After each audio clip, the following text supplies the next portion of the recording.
Le thème du prochain numéro de Caribou, c'est Montréal.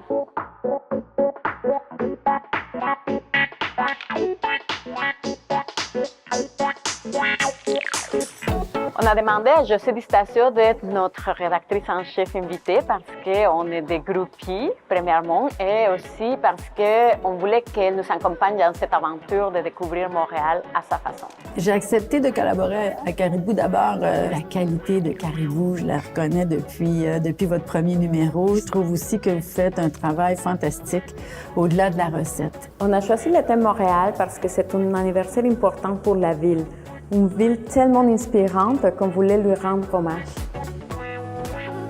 Dans ce numéro, on va visiter les marchés, on retourne à l'Expo 67, on rencontre des gens qui ont grandi dans des anciennes fermes à Montréal et on découvre des restaurants qui ont marqué l'histoire de la ville. Parce que depuis 35 ans, ça a évolué énormément.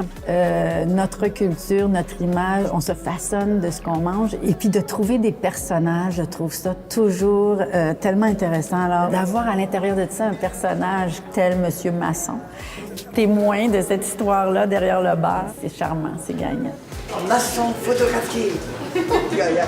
J'ai vraiment hâte de voir ça.